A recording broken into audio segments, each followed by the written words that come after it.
In this lesson, we'll start the compositing process for our render. Let's begin. Our worlds have been fully detailed. However, they are still very smooth and still resemble a 3D render in some places. There's nothing wrong with this, and the render still looks pretty good. But we're after a very specific look that we haven't quite arrived at yet. Our goal is to make our render look as if it's a scan from a paper manga book. We want to have visible imperfections that a printed page from a book would create, such as print lines, paper fibers, and patchy darkness from the ink. We'll be adding all of these effects and more in the compositing workspace. So let's head there now. You can find the compositing workspace up here, directly next to the rendering. So we're going to choose compositing. I've already customized the layout of this workspace for us to make our lives a little bit easier. On the left side, we have an editor, and on the right side, we have a window for our rendered image. Before we begin working in the editor, let's render our image so we can see it on the right side. So we just go over here to render, and then render image. You should now see your completed render here in the right viewport. If for some reason you're unable to see your render over here on the right side, we can go over here to the left window, and we're going to click on this backdrop button, and then we're going to turn it off again. After doing that, hopefully everything here updates and you should be able to see your render. So what is compositing? Compositing is the process of adding additional effects on top of our rendered image. This can include simple things like adjusting the contrast or the saturation of an image, but it can also include slightly more complex things like overlaying texture images, such as paper fibers or lines on top of the image to change its look. It can also be algorithmic effects like adding lens flares, distortion, or painterly effects on the image. There are a ton of different things that you can do with compositing. If you're familiar with post-processing images in applications like Photoshop, you'll likely understand the theory behind a lot of what we do here, even if you're not familiar with the process within Blender. We'll be adding all of these effects to our image over here on the left side. This editor might look really similar to the shading workspace that we created our material with, and that's because it is. The method of using this editor is basically identical to the shader editor, so it should feel really familiar as we work. This left node over here is our rendered image, and these right two nodes are just outputs, so we can see exactly what we're working on over here on the right. All of the effects that we'll be adding will exist in the middle between these two groupings of nodes. Let's start out by adding a really simple effect that's going to soften our line work slightly. To add this new node, we're going to hit Shift and A, go to Search, and we're going to look for a dilate/erode node. So D-I-L-A, we're going to choose dilate/erode. And then we can just place this brand new node directly on top of this line here when it turns white. This node hasn't done much to our image yet, and that's because we need to adjust the settings to fit our render. Let's zoom into this new node now.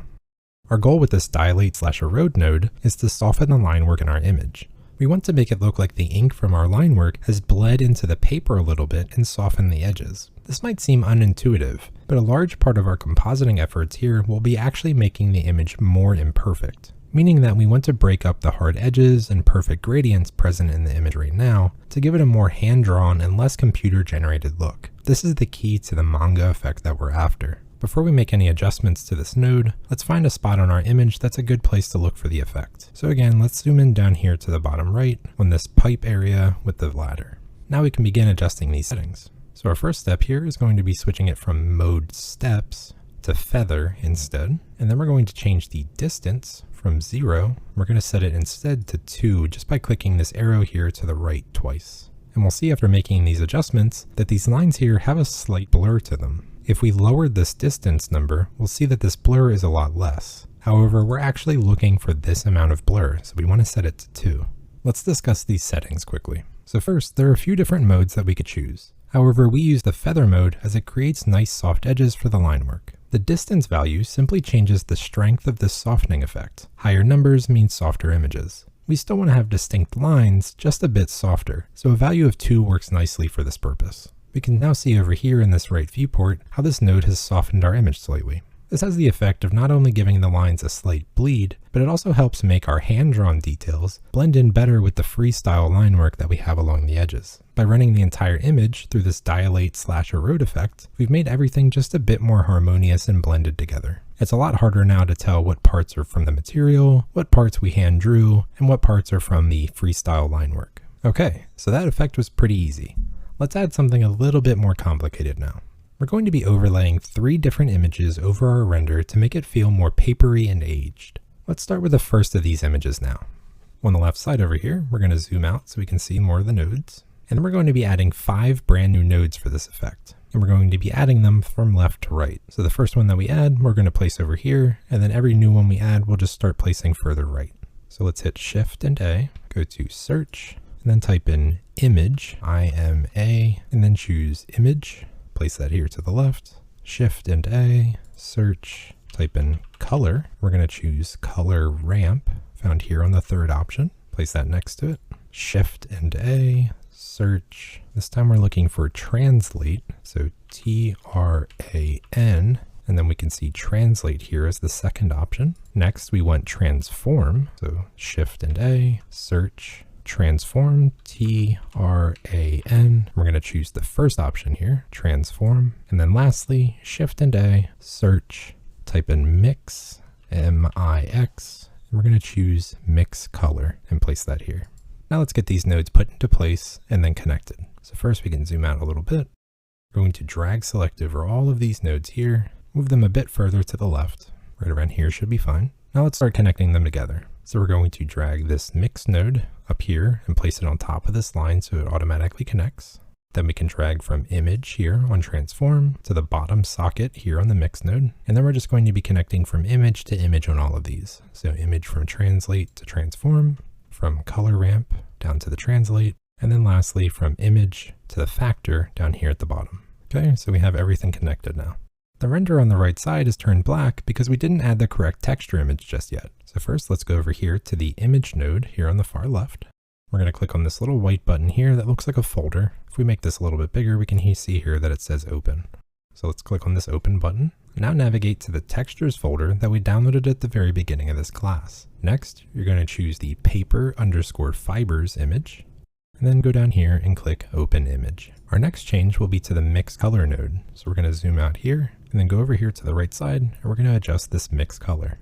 So first we're going to switch it from mix to multiply, and then we're going to leave this factor set to 1. As a quick reminder, the multiply mode that we switched to overlays just the black parts of the image on the render below it. And now on the right side here, we can see that this paper image that we had before is now placed on top of our image. So we can see all these paper fibers laid directly on top of our render. And with just that single step, it's already looking a lot more like a manga page. We do have some other changes to make though, so let's start those now. So over here on the left, we're going to zoom out, go down to the bottom and go to the color ramp. And now with the black slider selected, also set to 0 down here, we're going to change its position to 0.175, hit enter. And now let's select the right slider by either clicking the small triangle here or just setting this slider to 1. And then we're going to change the position for this to 0.45 and then hit enter. The adjustments that we just made to this gradient knock out a lot of the gray values from the paper fibers, while still leaving behind the most prominent fibers on the image. So we can still see that texture applied here. Now it's time to shrink down this texture image so that the paper fibers aren't quite so huge. We're going to be doing this with the translate and transform nodes found here. Our first step is going to be using the translate node to make this image tile in all directions. That way it doesn't stop when it meets the edges of the frame. And then we're going to use the transform to shrink these paper fibers down. That way they're a better size for this image, because right now they're a little bit big. So let's start that first change now. We're going to go over here to the translate node, the one on the left. We're going to switch from repeat none to both axes instead. We're not going to notice any changes to our image just yet, and that's because we haven't shrunk it down. However, in reality, this paper fiber image that's being applied on top of our image now repeats in all directions, both up, left and right, and down. Now let's move over to the transform node directly to the right. And all we're going to do here is change this scale. So for the scale value, we're just going to type in 0.3 and then hit enter. This will shrink this paper fiber image down to just 30% of its original size. Now if we zoom in on our image, this paper fiber is much tinier and it's a better size for our image. This provides the image with a somewhat subtle, static-y appearance across the image that has just enough variety to make it look like fibers and not just digital noise.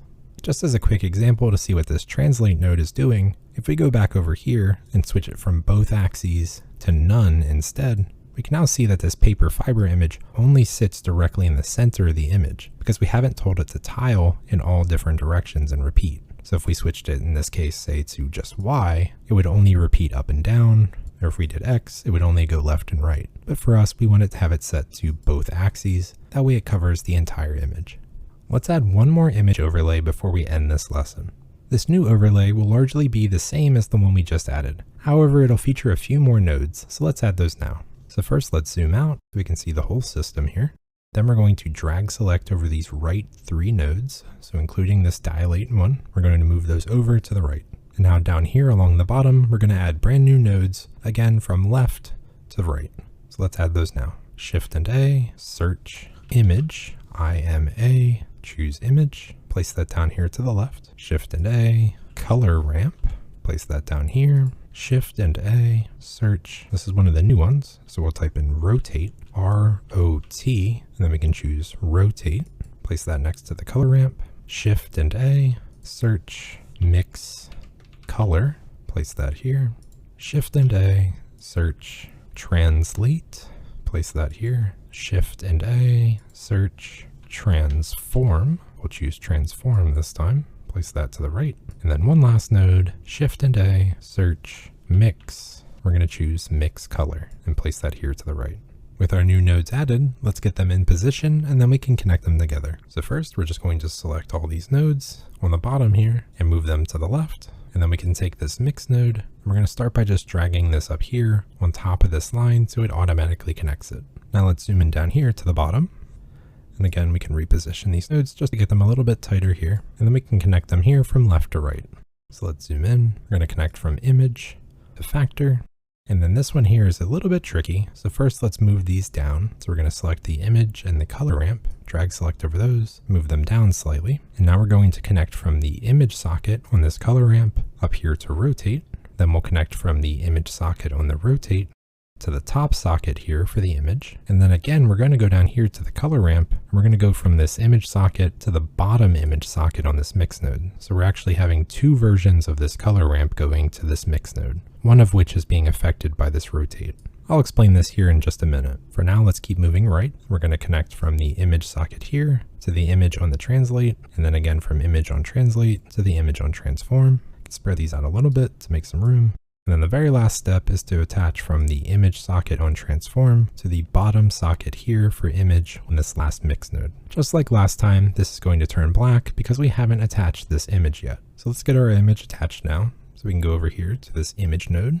We're going to click on this right button with the white folder on it, click open, then navigate back to the textures folder that we had the other textures in. And we're going to choose paper _ lines for this one. We'll select this image and then hit open image. And now just like last time, we can now see this entire image shown here in the render window on the right side. The image that we're using for this overlay almost looks a little bit like cardboard, but the main thing that we're concerned with is that 1, it's paper, and 2, it has these horizontal lines going across it. These are going to mimic something like a textured paper, or maybe even print lines from the printer. Now let's start adjusting these nodes.